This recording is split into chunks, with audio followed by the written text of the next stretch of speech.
everyone, welcome to my Darkest Dungeon Ruins guide. The Ruins is the first area the player is introduced to and is generally considered the easiest of the areas in the game. It's home to a crowd of skeletons and cultists, as well as the Necromancer and the Prophet bosses. In this video, I'm going to break down the provisions needed, curios to look out for, and how to deal with the enemies specific to the area. In the ruins, there's very little food to be gained from curios, so you'll have to bring enough food for the whole expedition from the start. On a short mission, I like to bring 12 food and 8 torches. This gives you enough food to survive backtracking if you have to. On a medium mission, I bring 20 food, as this gives you enough food to feast when you camp, which is very important for healing and stress relief. I tend to play conservatively and stay at either 75 light as often as I can for the extra scouting and surprise chance, so I bring 16 torches. If you want to save money, you can get away with bringing less, particularly if you have heroes that increase the light level, like the Crusader or the Vestal. On a long mission, I bring 24 food and 16 to 20 torches. You don't need many more torches than a medium dungeon, because camping fills your light level to 100. Camp strategically when your torch is low to refill your light meter. For other provisions, you'll want plenty of holy water, as there are 5 curios that interact with it. Medicinal herbs interact with the Iron Maiden and Alchemist table, are always useful for curing any debuffs. Bring a good amount of keys and shovels to open the usual chests and clear obstacles, as well as for use on the display cabinets and sarcophagi that you'll come across. Both shovels and keys can open these, although using a key gives you slightly more loot. There are no curios that interact with bandages or anti-venom. 1 or 2 bandages can be useful in the case of bandits or cultists, and I like to bring 1 anti-venom just in case of spiders, as they can very quickly kill someone if you're unlucky. The Ruins is home to some very strong curios, notably the Confession Booths, which are an excellent stress heal with holy water, or if you're good on stress, have a 25% chance to purge a negative quirk, with a 50% risk of taking 15 stress. Personally, I think this is well worth trying for, even more so if you have a way to heal stress in your party. Holy Fountains heal for 20 stress, 12 HP and cure status effects if holy water is used on them. Without holy water, there's a 50% chance for a small heal, or some golden gems. Altar of Light gives a 30% damage buff with holy water, or 20% without, and lasts until you camp. If you think you might camp soon, it's a good idea to save these until afterwards to get the benefit of them for longer. Using holy water on the decorative urn gives a lot of golden gems. Generally, I tend to avoid books as they have a very high chance of negatives relative to their upsides. If you're really looking for a positive quirk though, the bookshelf has a 13% chance and the stack of books a 22% chance of giving one. The Ruins are home to some unique skeleton enemies that can be a real pain to deal with. The most threatening are the Bone Courtier, which is very fast and deals a lot of stress damage. Killing it fast is very important. They're very squishy, so die quickly to 1 or 2 attacks. If you can't kill them quickly, they have a low stun and move resistance. Being in position 1 blocks their tempting goblet attack, so move abilities can buy you some time to finish them off. The Bone Spearman appears in veteran and champion dungeons and can deal a ton of damage to your entire team with their Impale ability. They are stunnable and can only use Impale from positions 1 and 2, so as with the Bone Courtier, stuns and move abilities can give you more time to deal with them. The Bone Bearer only shows up in champion dungeons, but is crucial to kill quickly. He gives a damage buff to his team, and if there's any corpses present at the end of his turn, he'll summon new enemies as backup. If in position 3 or 4, he will further buff his team with more damage, so pulling him to the first 2 ranks can be useful to save you some HP. His own high HP and protection make him hard to neutralize quickly. He's immune to being stunned. If you're going to kill enemies before him, it's best to use blight or crits, so he has no corpses to summon back. There's also the generic high stress enemies, such as the Cultist, the Madman and the Ghoul to deal with. Make sure to kill or stun these quickly, or your heroes will gain a ton of stress. Lower priority but still very dangerous enemies are the Bone Arbalist, which can deal some nasty criticals and has bonus damage versus marked heroes. These are much deadlier if a cultist acolyte is present in the battle. Pulling him to position 1 or 2 forces him to use his bayonet jab ability, which does much less damage. The Bone Captain has high protection and HP and can AoE stun your heroes. He's size 2, which means there's only a couple of enemies to kill alongside him, and once alone he can be safely worn down without much trouble. Bone soldiers are usually not a problem, but they can do some nasty damage, particularly when they crit. They start stealthed in veteran and champion dungeons, but generally by the time you've killed their more dangerous enemies, the stealth is worn off, so there's no need to worry about de-stealthing them.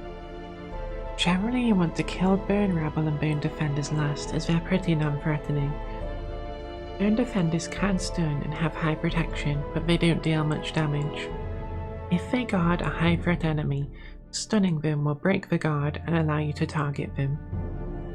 There are several quacks that are related to the ruins. Unholy Hater, Unholy Slayer and Ruins Tactician all offer bonuses to fighting unholy enemies. Conversely, Satanophobia and Ruins Phobe cause increased stress, and Fear of Unholy is particularly bad due to the -10 accuracy penalty.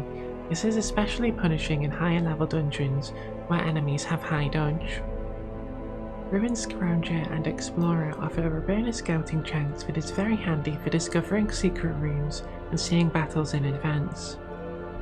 Enemies in the ruins typically have low protection, allowing you to use a high damage team to smash your way through.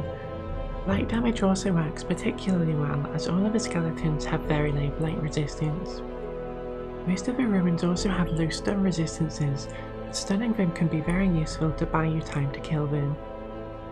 The Plague Doctor is an excellent choice due to her light damage, stuns and ability to shuffle enemies around. This allows you to move annoying enemies like the Bone Bearer, Bone Spearman and Bone Arbalist. The Shield Breaker has high damage, blight and armor piercing to help deal with the armored Bone Captains and Bone Bearers that you might come across. However, extra care has to be taken when camping with a Shield Breaker in the party due to their nightmares. Don't camp when she has high stress and you'll get an affliction very quickly. The Grave Robber deals bonus damage versus blighted enemies, so it can be good to bring in combination with a blight dealer, such as a Plague Doctor or Shield Breaker. Her lunge ability is excellent at killing high threat enemies before they can do anything.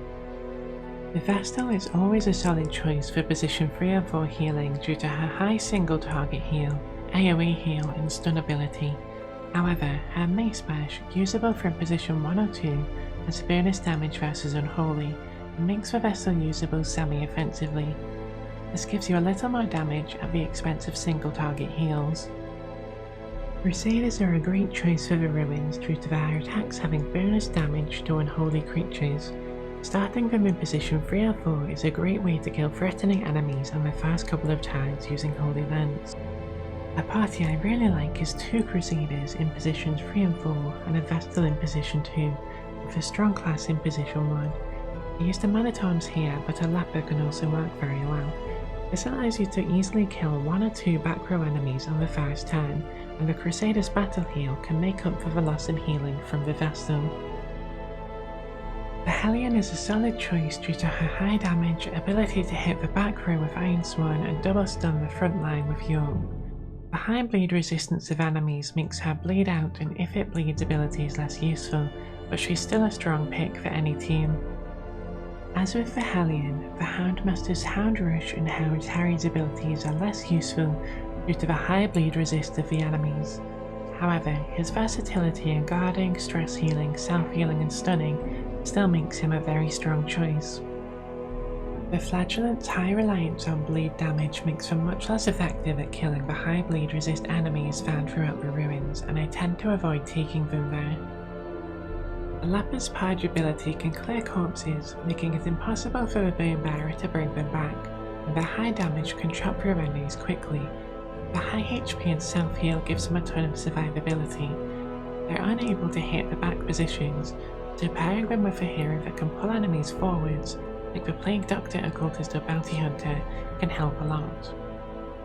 The Abomination is a good choice due to their stun and the low blight resistance of the skeletons, making their Beast Bile ability particularly effective.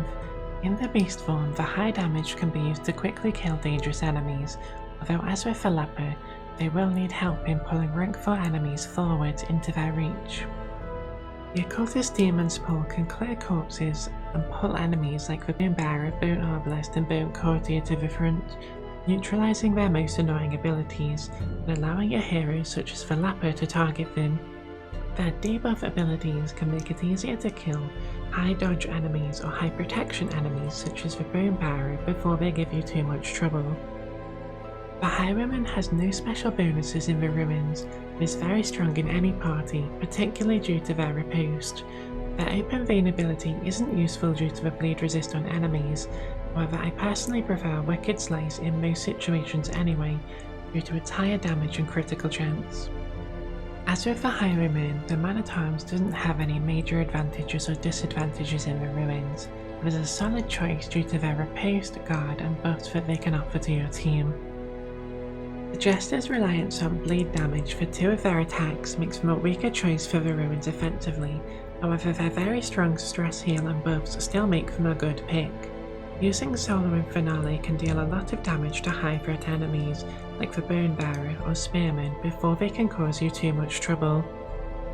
I hope this guide was helpful. If you liked the video, please be sure to subscribe as I'll be making further guide videos for each of the other areas in the game, as well as guides on how to deal with specific bosses. Or check me out on Twitch where I play Darkest Dungeon on Mondays, Tuesdays, Thursdays and Fridays. Thanks for watching and I hope you have a good day.